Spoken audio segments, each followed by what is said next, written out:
Well, good evening, everyone, and welcome to Knowledge is Power Podcast Live. Uh, Knowledge is Power Podcast is a platform. Excuse me, got stuck here. It's a platform to share important information by educating the Southeast Texas African American communities with valuable information on health, education, financial, politics, and business. Knowledge is Power Podcast is now on Facebook, Spotify, Instagram, YouTube, LinkedIn, Twitter, Apple iTunes, Amazon Music, LinkedIn, and Google Play. Hi, I'm your host, Tony Renfro, and every month, once a month, we talk about uh, the African American pioneers, African American leaders, African American advocates that in the Southeast Texas who was instrumental in the civil rights movement, who were a instrumental advocate that helped the black community and did so much for them. Last month, we visited with David Willard, who is the son of attorney Elmo Willard, who was a great man in the Southeast Texas area. And he was a force behind the civil rights movement and segregation. I will have Mr. Curtis Sprott Sharif, who will talk to us and tell us the history of his family, the Sprotts. I welcome you today, right now, Curtis Sprott Sharif. Hello, Curtis. Oh, you popping it. All right, there we go. All right, how are you, sir? Oh my goodness. Let me pop you back in here again. There we go. I got you there. All right. Let me pop you in here again. All right. Okay. Yes. I'm gonna move it. Okay. I'm gonna move down here. We can hear you. Talk to us. How are you? How are you today, Curtis? I'm doing fine, Tony. Right. I'm honored that you invited me to be a guest on your podcast. And I've been following you on Facebook for quite a while, and you're very entertaining on Facebook itself. But I didn't know you had this whole platform, podcast empire going on. Right.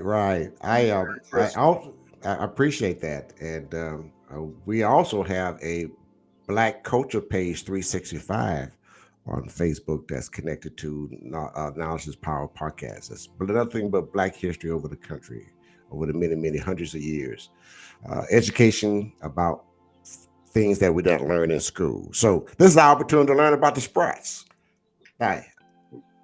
Well, honored to do what I can to share what I've lived and what I know with you and your audience. Well, I did a little homework and I noticed that your parents, your grandparents, were from Cold Spring, Texas, which is a farming area, and they arrived in Beaumont in the 1900s. Yeah, I don't know, the exact dates of when they arrived, but I just want to point out that. Like you said, my grandparents on the Sprott side came with farmers in Cold Spring, and we went there to visit one time, and we found out that where their farm is, a big part of it now is Lake Livingston. So when they made Lake Livingston, it cut across part of their farm. But when they moved to Beaumont, the homestead, which has now been designated a Beaumont Historical Building,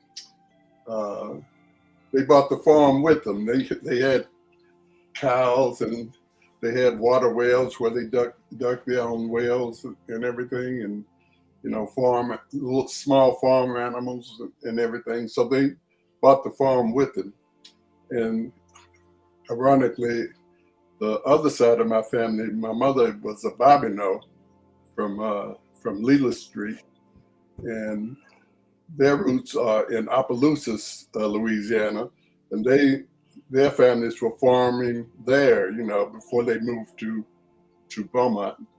And so, and they had the same deal. They had chickens in the backyard and small farm animals, and they'd be wringing chicken necks and all of that. But that gave us a family foundation of strong values, because you get those kind of values from farming. It's going to teach you lessons one way or another. Well, you know that uh, your family also, your grandparents also had 9 kids. Yeah, that's true. And that's another thing that they were big on, even though I'm sure that college education wasn't a big priority in Cold Spring, but they made it a big priority for their children here in Beaumont. And Dr. Ed Sprott was the first son, the eldest of the whole crew. And so, the way they did it is that the first one to go to college, and they started off going to Wiley College, and then later some of my aunts went to Prairie View, but Dr. Ed went to Wiley College, and when he would start, then everybody who could would help him with his expenses at Wiley. Then the next one would come behind him, and then again the process would be repeated for each one. So all 9 children ended up getting their education with the support of all the other 9. So and that shows the value of self-support within the family.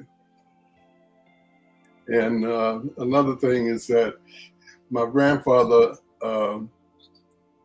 was fortunate enough to get a job with the post office. He worked in the post office all of his years here in Beaumont. And at that time, that was considered a white collar job. It's very, you're really doing something when you're working for the post office. But I don't believe he had any college education, but that was a prized work position here in Beaumont. And he made sure he supported his family. And that has to be unity back then when you be able to raise 9 kids and educate them all. And I understand there was 3 brothers, and there was 4 brothers, correct? That became 3 brothers became doctors, correct? Correct. Yeah, 3 brothers became doctors. Another brother joined my grandfather in working in the post office in the supervisory position. That was Oliver Sprott Yeah, Senior. Oliver Yes, Senior. Senior. Yes. Right. So now you had Dr. Ed Sprott, Dr. Curtis Sprott, and Dr. Maxie Sprott. Right. Come out of that. Yeah, and then we had a Dr. James Sprott, but he was had a PhD. PhD, and he was correct. professor at TSU in Houston, and he was the first of the children to pass, and he died, I think, in his mid-30s or something like that. So Curtis, you come out of Hebert High in 1964, so you're a little bit older than I am, and we're like, as I said earlier when we was in backstage, is that we're in that last generation that experienced segregation. We was born in segregation, and we were able to live into integration.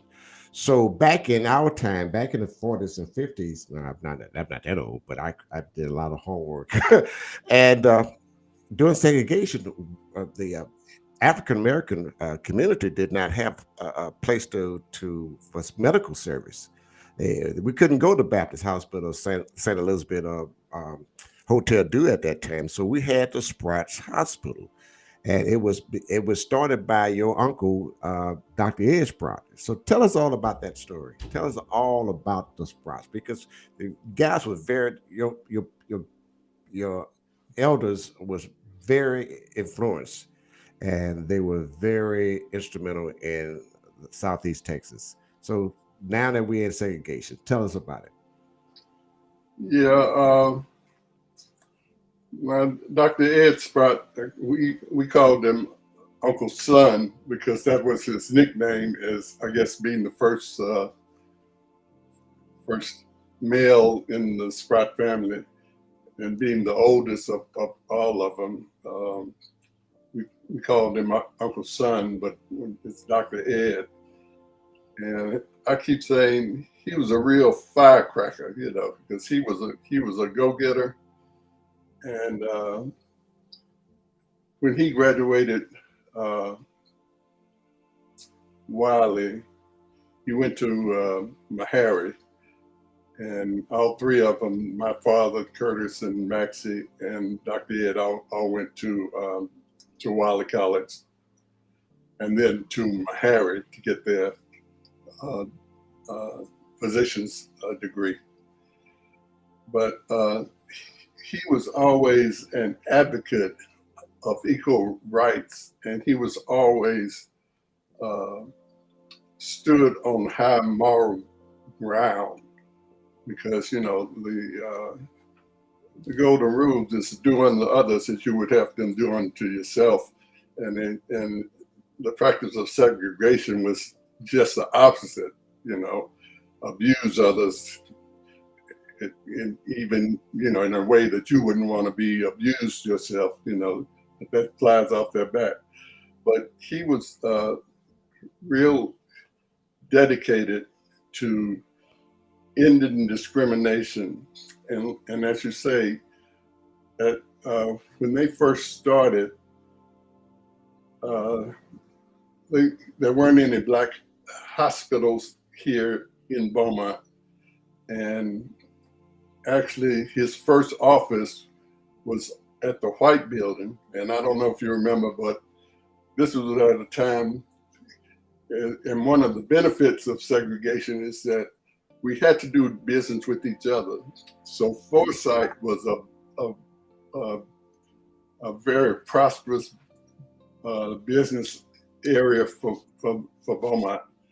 And two of my other relatives, Dr. George White, who was married to Mildred Sprott, the oldest sister. He was an attorney, and he had a brother who was a pharmacist, and they built the White Building on I think it's kind of Forsyth and Nature. It's a 2-story brick building. So the pharmacist had his pharmacy on the first floor, and the attorney had his office on the second floor, and Dr. Ed's first office was on the second floor on Forsyth. And so that's where he first started treating patients. And there were no black hospitals. Now, some of the white hospitals would have segregated wards for blacks, but if those wards filled up, then they wouldn't admit any blacks into the white areas, so to speak. So all of this showed a real need for good health care, necessary, vital health care for the black community throughout Beaumont. And so that became one of his goals. But at the time, they were facing discrimination. If they had patients that needed to go in the hospital, then even if they could go into those segregated wards, then the physicians couldn't go into the hospitals to treat their own patients if they admitted there.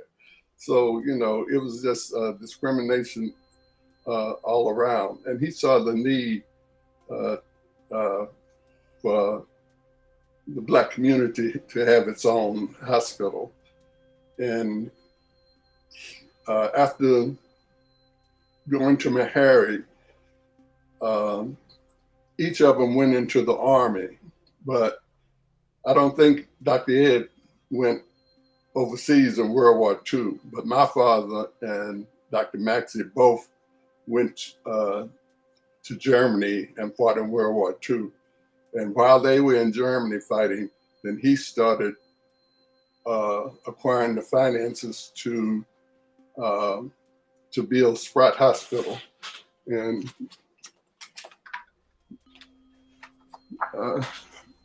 this is a Lamar University professor did this book recently, and this is Dr. Ed himself. And you could see he was good looking, charming, nice, nice clean haircut, pocket handkerchief, sharp, just sharp and clean as he could be. And he was always like that. And he always drove real nice luxury cars. And because he was so fair, that's just a sad, they used to have department stores here in Beaumont, but if you went to the department stores, they didn't want you to try on the clothes if you were black. So what he would do, he would go to Dallas and go to Neiman Marcus and pass for white. Come back with all these sharp coats. I know my mother said that he came back one time and he had a lime green suit, and she said she called him the Green Lizard. But he was quite a character, and this show, you see what a professional staff he had. Yes. A modern hospital, full-fledged. Yes. The hospital had X-ray room, it had an operating room, it had laboratory, and all three doctors worked in the same office, the corner office. All of them had their own desk, But it also had a maternity ward. It had private rooms, semi-private rooms, and like I said, a maternity ward. So they delivered a majority of in the Pear Orchard, and I'm sure they didn't distinguish, but they delivered a majority of African American children. So they showed that there was a great service. But all the time, he was still trying to advocate for the white hospitals to give that community equal service and access to their facilities. But like I say, when he built the hospital, he didn't half step. It was fully fledged and fully, the best of everything. Yes, I understand that the Sprite Clinic on Cartwright Street, which is still stands there today here in Beaumont, it was the first modern black medical facilities at that time in a segregated Beaumont area. African American community that provided African American doctors of Beaumont access to facilities that was not available to them in other hospitals, other cities. So the clinic, go ahead. I want to show you one more picture of it, that's in this book. Yeah, I've got a Facebook user. They must be on another site. They say they was born in Sprott Hospital in 1956. Yeah, it's a rich history. Yeah. But tell us more about the hospital, and then we're going to go after that. We're going to go into the civil rights movement, because your father and Ed and his brothers and the Sprott family was great leaders, well-known leaders that pursued on civil rights for our black population in Beaumont. But so let's finish talking about the hospital and the doctor experience, and how when the brothers all got together and started working there, they were delivering babies and they was having minor surgeries there. So Tell us a little bit more, Curtis. Yeah. Well, one thing I wanted to point out, just like I was saying before, how my grandparents moved from Cold Springs to Beaumont, and then they built the homestead here in Beaumont. But back then, mainly because of, I guess, because of segregation and just the closeness of families, it was common practice for siblings in the same family to build their homes in the same vicinity of their parents. And so the homestead is on the corner of San Antonio and Roberts. And then the house that I'm in now is the second house that my father built. And it's at the corner of Cartwright and San Antonio. And just south of my house is a 2-bedroom house, which was the first house that my parents built. And when it got to be 5 parents, that's when they built this ranch style house, because what room for the Right. for any more, you know, 5 children and 2 parents in there.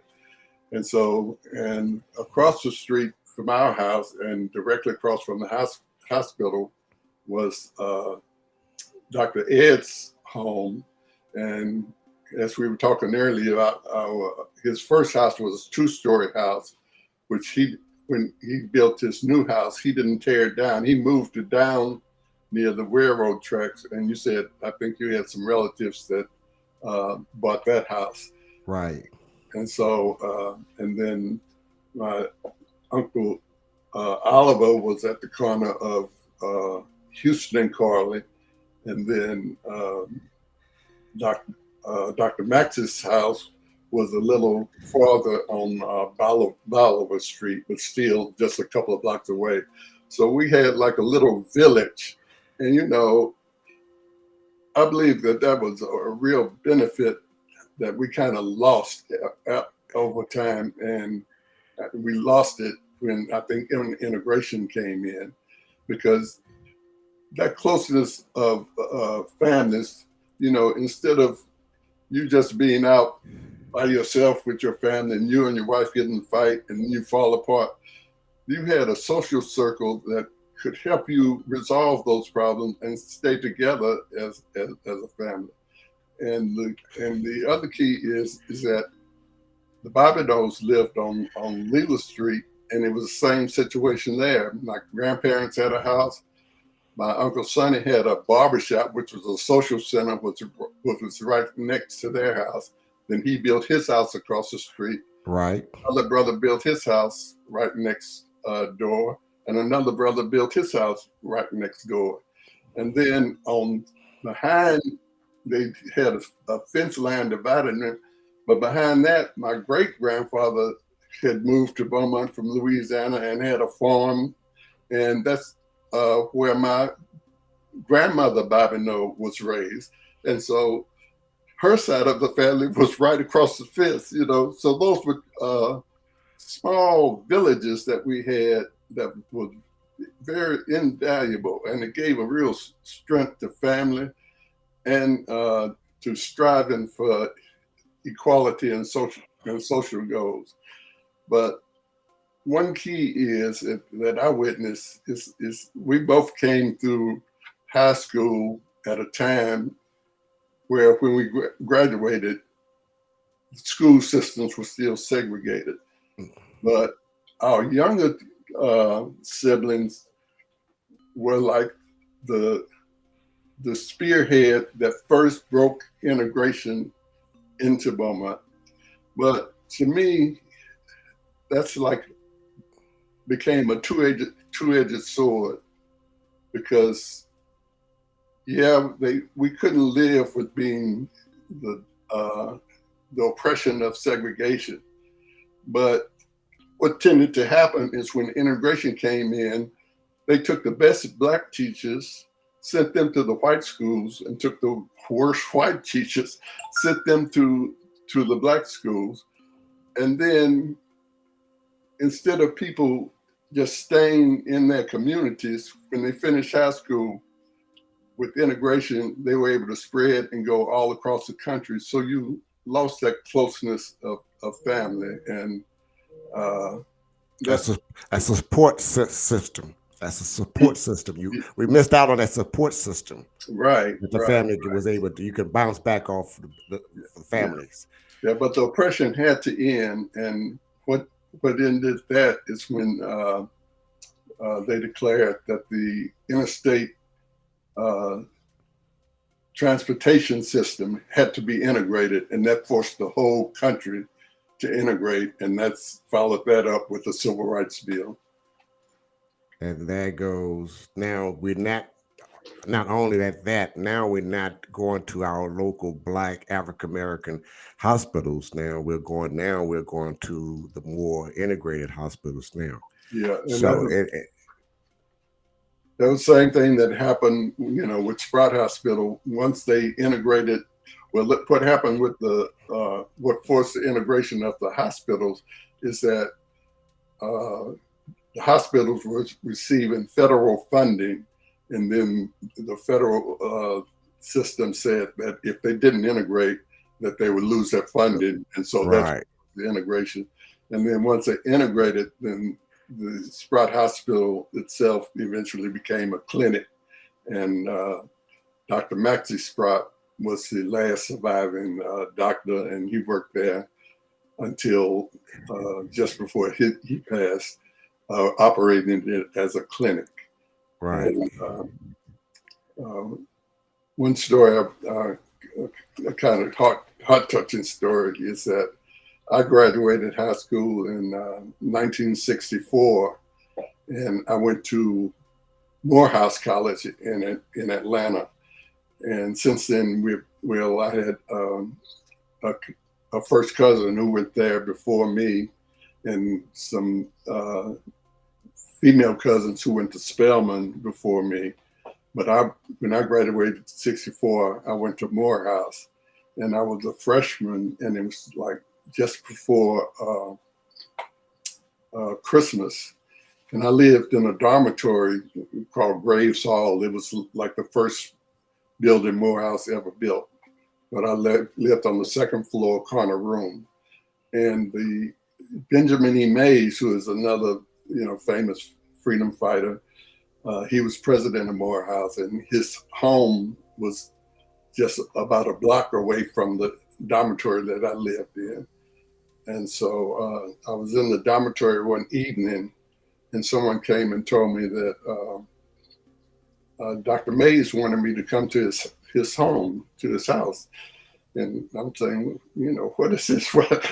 Who am I for him to call to his house? And so, sure enough, I went to his house, and he let me in, and his wife was there and everything.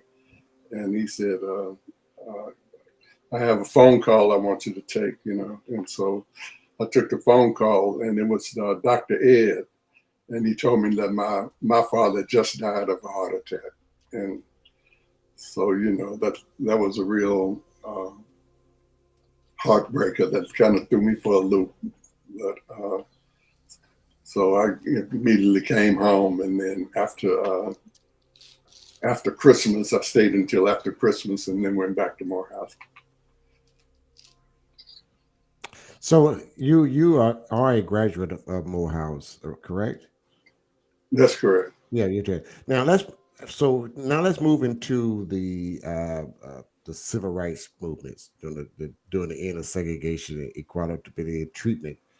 Tell us a little bit more about your family and their fight for our civil rights here in this area. Okay. Well, just like we had civil rights movement across the country, we also had um, civil rights, organized civil rights activities here in Right Beaumont. here, And exactly.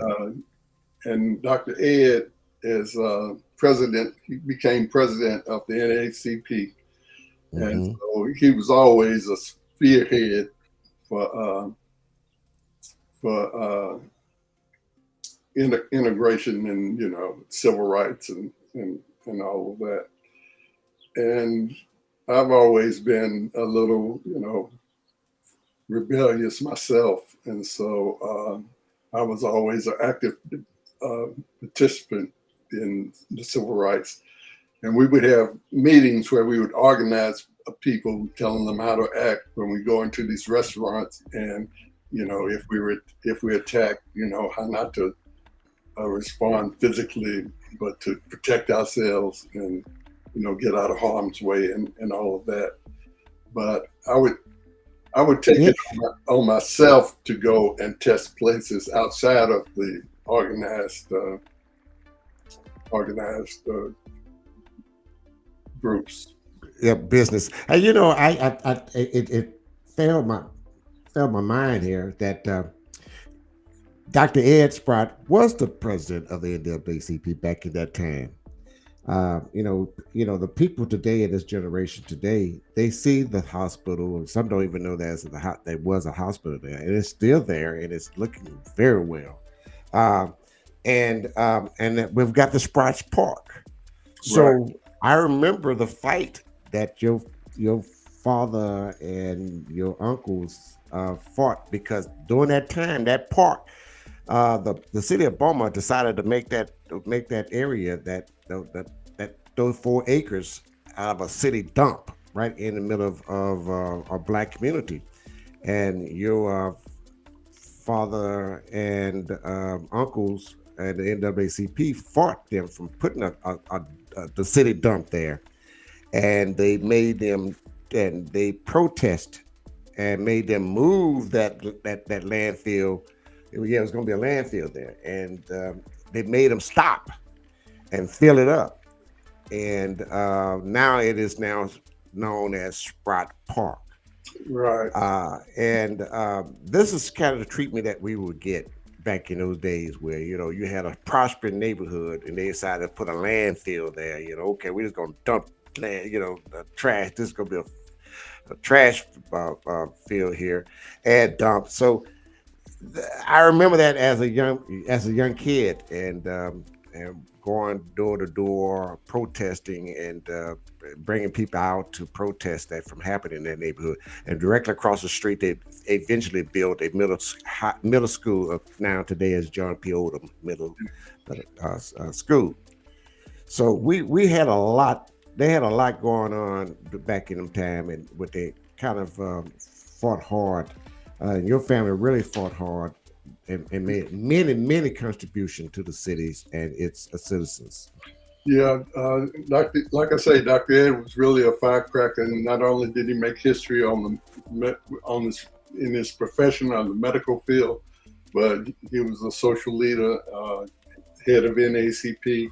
And what would happen was that we had 2 school districts, South Park and the Beaumont School District.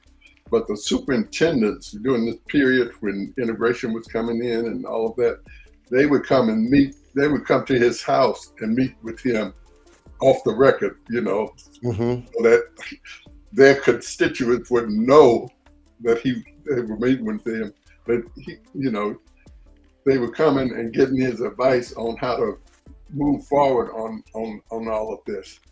And the other thing that a lot of people don't know is that Dr. Ed was the first African American to run for political office. He ran as a city councilman, and I remember when he ran. I worked in his election and everything, and so he lost that election. But I went over to his house the night of the election, and they had a reporter from a radio station, and he was interviewing Dr. Ed, and he said, Dr. Ed, tell me, what is it that you black people really want? He said, well, I'll tell you what we want. We want everything that the white man got, including his social diseases. I fell out. Like I say, he was a firecracker. Yeah, he was a great leader. Again, I was a young kid, and I can remember Dr. Ed, and the way he dressed, the way his style was, and he was just a good leader in his community. He was an advocate for the African American community, and like you say, he was a firecracker. And today, as I continue this platform, is to educate our African American communities about our historical pioneers that made a way for us, that sacrificed themselves and their family for us to be able to have an equality life here in this area. And your family was one of the few that fought for that inequality for our rights. And I appreciate you, Curtis, for joining me on my podcast. And again, we do this once a month. We bring a black family pioneer that's been instrumental to our area. And of course, I went to school with your kids. I mean, not your kids, your baby sister and your cousins, and we're all great good friends. And Right. I wanted this story to be told. I wanted this story to be mentioned so that um, the people in Southeast Texas and all over the country, because our platform is all over the world, that they know there is that to know about your history of your family.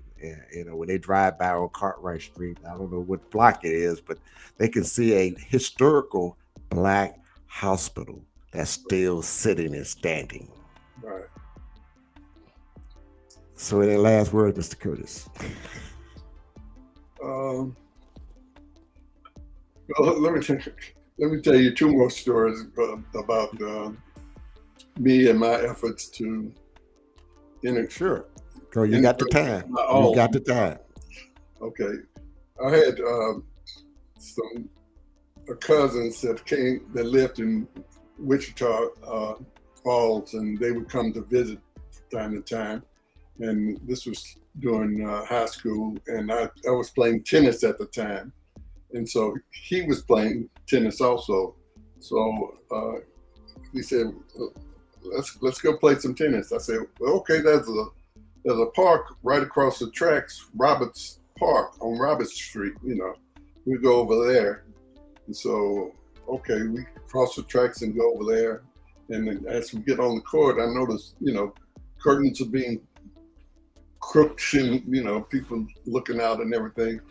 And back then, the police had two kinds of cars. They had all white cars, which was basically a traffic police. And then they had the black and white cars, which was You know what, Curtis? I remember that. that? I remember that. Yes, yeah, I really do.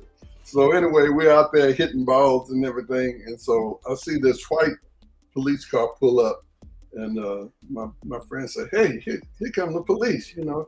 I said, "No, that's the traffic police. They not coming here."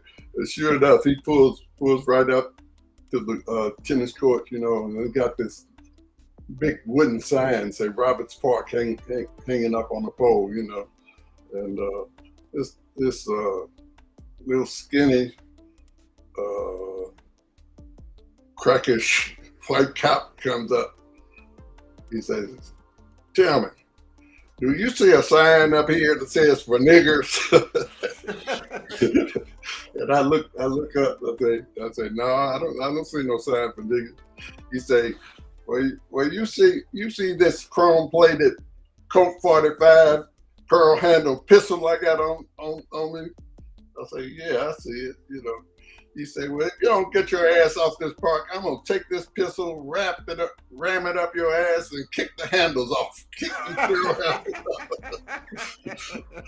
And I was contrary. I didn't want to leave, but I couldn't get an out of town guest in trouble, so we went on the left. And another instance is where I went to the pig stand. Are you familiar with pig stands? Yes, there was two pig stands. There was a pig stand on Washington Boulevard, and they had a pig stand junior. Yeah. So I went to the pig stand to try see if they would serve me. They refused to serve me, so I called Dr. Ed, and he just happened to be with Anthony Guillory. Do you know him? Yeah. He played pro football Right. for the Right. Los Angeles Rams. So they came there, and then Uncle Son started giving them hell, and they didn't know what to do, so they called the police, and the police came, and he was giving them hell. They didn't know what to do, so finally they called the supervisor, and he said, "Well, I'm sorry, doctor. You either have to leave or we're gonna arrest you." So we refused to leave, and they were asking him his name. They said, "What's your name?" He said, "Ed Waterdor." He was giving hell. So they arrested us. Called my dad. He came down to get us out. So we go to trial, and at this time it was towards the end of the segregation era, and the judge, he was sympathetic.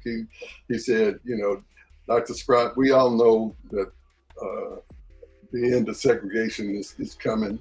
He said, "But right now the law is what is the law. So I got to find you guilty, but I'm not going to find you anything, So that was the end of that. Wow, that's a great story, man. It's a funny story too. I know it happened. It really Yeah, happened. Yeah. yeah. Hey, I've got a listener that's in the comment box that asked me to ask you if you remember attorney Willard and Clarence Sam, who were being the first African American at Lamar University in the late 40s or early 50s. And they said Clarence is my late uncle's story, and the story goes to the KKK that went after them for attending Lamar University. You know what I don't.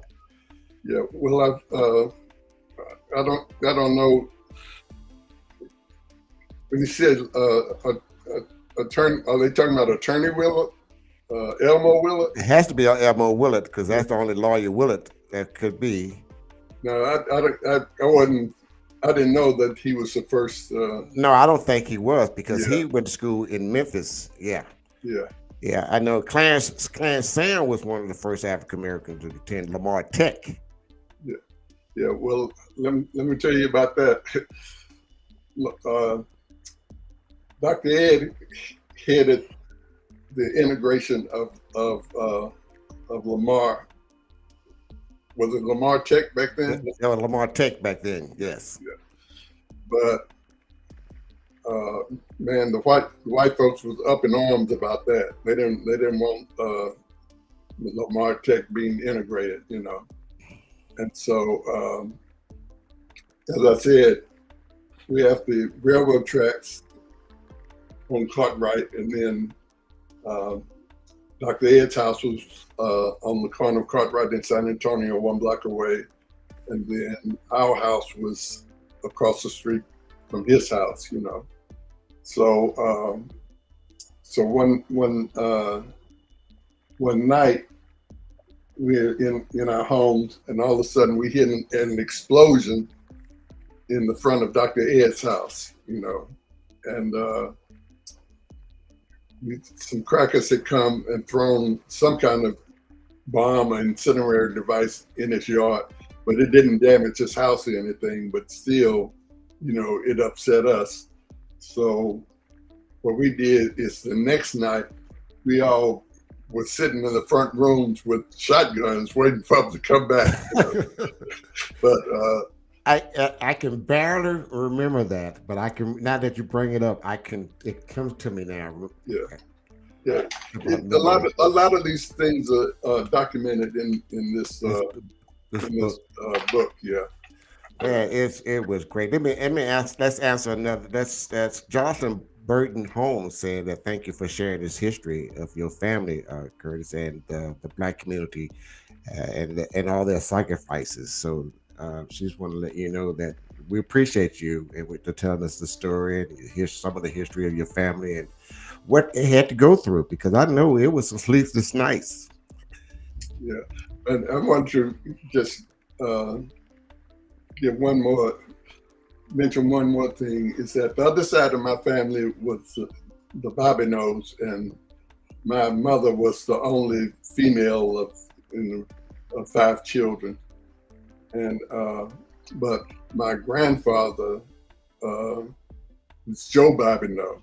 And as I said, they migrated here from Louisiana. But what caused their migration was spindletop. When they hit the spindletop gusher, Right. and that brings an influx of all these oil companies and everything. And then Right. it caused a migration, especially from Louisiana here, because when they migrated here, they were getting good jobs with the Absolutely. oil companies, and they also were getting unionized jobs. So that means that they were making good money. And I think this was important because this gave African Americans in Beaumont that economic stability to be able to stand up and fight for their rights without worrying about, being oppressed outright by losing their jobs and all of that. So I think that played a very important role. And Joe Bobineau happened to be uh, a community leader for the pair. So everyone looked to him for respect and for leadership.